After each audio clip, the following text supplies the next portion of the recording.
Continuar falando sobre saúde, as doenças cardiovasculares são a principal causa de morte de mulheres. É isso mesmo em todo o mundo, como mostra um estudo publicado na revista médica The Lancet. E sobre esse assunto, a gente conversa hoje, no Dia do Cardiologista, com o professor da Faculdade de Medicina da USP e diretor clínico do Instituto do Coração, Dr. Roberto Calil, consultor aqui da Jovem Pan. Tudo bem, doutor? Mais uma vez, muito obrigado por estar aqui conosco na Jovem Pan. Bem-vindo sempre. Bom dia a todos, muito obrigado por esse espaço. Muito obrigado. Doutor, é interessante, nós que somos leigos, sempre associamos as doenças cardiovasculares mais aos homens. Mas essa revista mostra justamente o contrário, e isso já era sabido, os últimos estudos vinham apontando isso, e por quê?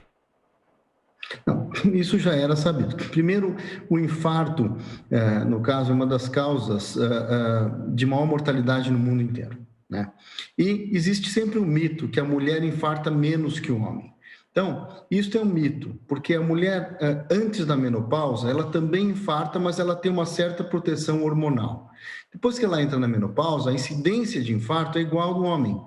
Então, isso é um mito. Quer dizer, na cabeça da mulher, se você perguntar para uma mulher, as mulheres morrem mais de câncer de mama ou de infarto? Elas vão falar câncer de mama, e não é.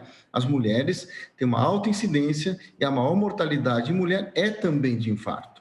Então, é muito importante essas conversas em relação a esse tópico, porque as mulheres têm que se prevenir assim como o homem. Doutor, agora nós sabemos que pessoas que possuem comorbidades devem ter uma atenção maior em relação ao coronavírus. E eu gostaria de saber quais são as doenças cardiovasculares que se enquadram, né, nessa lista que o coronavírus pode acometer com mais força ou mais rapidamente. Não, primeiro, assim, em relação à própria incidência de doença cardiovascular, que são as doenças do coração e dos vasos, a gente fala normalmente de infarto e derrame cerebral, acidente vascular cerebral. Para vocês terem uma ideia, por ano morrem 17 ou 18 ou quase 20 milhões de pessoas no mundo, e são causas que poderiam ser evitadas. A sua pergunta, os fatores de risco são hipertensão arterial, são diabetes, a obesidade, o colesterol alto, o tabagismo, o sedentarismo estão entre as principais causas aí que aumentam a incidência dessa doença. No caso do coronavírus, essas pessoas ficam mais, evidentemente, mais sensíveis a complicações mais graves. Então, os diabéticos, os hipertensos, as pessoas que já infartaram, as pessoas que já tiveram acidente vascular cerebral, estão dentre essa população.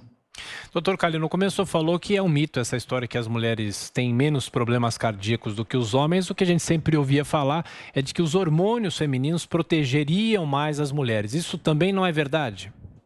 Não, isso é verdade. Como disse, antes da menopausa, Sim. existe a proteção hormonal. Porém, as mulheres também infartam, né? Porque o mito que eu digo, há muitas décadas se discute, não, a mulher acha que não infarta, acha que outras doenças são mais importantes, mas mesmo antes da menopausa, há uma incidência grande de infarto em mulher. Como disse, se você perguntar, se você for ver estatística, o infarto mata mais as mulheres do que o câncer de mama, por exemplo, né? Então, assim como a prevenção do câncer de mama, tem que haver prevenção do infarto. Após a menopausa, a mulher perde essa proteção hormonal e a incidência de mortalidade se iguala do homem. Doutor, agora quais são os principais meios de prevenção para que nós, mulheres e também os homens, é claro, possamos adotar o mais rapidamente possível? Para você ter uma ideia, dessas quase 20 milhões de mortes por ano das chamadas doenças cardiovasculares, e principalmente o infarto e o acidente vascular cerebral, quase 50% dessas mortes poderiam ter sido evitadas ou podem ser evitadas, né? No Brasil, por exemplo, até o fim do ano, mais ou menos 400 mil pessoas vão morrer dessa doença. Quais são os fatores de risco? São sabidos, que é o colesterol alto, que é a hipertensão arterial, que é o diabetes, a obesidade, o sedentarismo, o tabagismo, o abuso de bebida alcoólica. Então, esses fatores há décadas conhecemos, mas as pessoas não se previnem adequadamente. Doutor Calil, hoje é o dia do cardiologista. O senhor, sem dúvida, é um dos cardiologistas mais renomados aqui do Brasil. E eu faço até uma pergunta pessoal, né? Eu lembro que no ano passado, ano retrasado quase, a gente conversava muito sobre o próprio coronavírus. O senhor pegou o coronavírus, deu um depoimento aqui no começo da pandemia. O que é o doutor Calil antes da pandemia e o doutor Calil depois da pandemia? Essa pandemia para os médicos valeu mais do que não sei quantos anos de universidade, é isso? Essa pandemia foi uma tragédia, essa pandemia está sendo uma tragédia. As pessoas não podem esquecer que estamos ainda no meio de uma pandemia. As mortes são altas, o número de mortes por dia ainda é muito alto e contaminação também. Então, apesar da vacinação, quer dizer, que é a principal arma contra o vírus, as medidas de proteção, utilização de máscara, evitar aglomeração, têm que ser seguidas sim, porque o vírus está aí e continua matando. Agora, se você me pergunta, nós médicos, nós profissionais da saúde, o estresse realmente foi imenso, porque há alto índice de mortalidade, as UTIs lotadas, quer dizer, foi muito ruim, porque você vê um estresse no sistema de saúde, não só no Brasil, como no mundo inteiro, dos profissionais e o próprio sistema de saúde, os hospitais entrando em colapso, alto índice de mortalidade, né? Os profissionais realmente em exaustão máxima.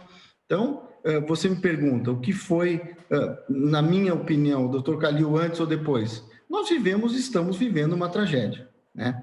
Como você disse, eu tive o vírus, em março do ano passado, bem no começo, não foi fácil, não é uma doença simples, é uma doença completamente que você não sabe como ela vai agir. Então, as pessoas muitas vezes falavam, eu queria pegar logo esse vírus. Eu falei, não faça isso, porque você pode, desde ficar em casa sintomático, como o vírus te colocar numa UTI e, obviamente, levar à morte.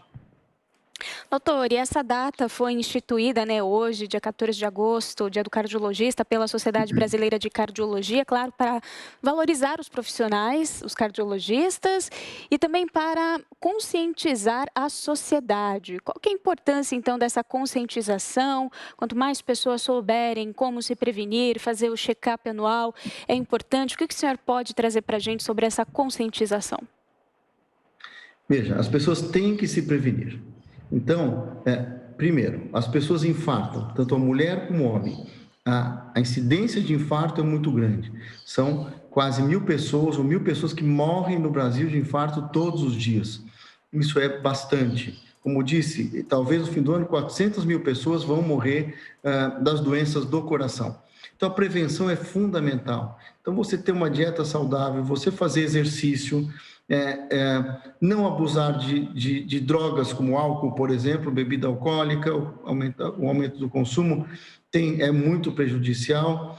E as doenças, como hipertensão arterial, como diabetes e outros fatores, como tabagismo, como colesterol alto, sabidamente aumentam a incidência de infarto ou o próprio acidente vascular cerebral. No caso, o infarto.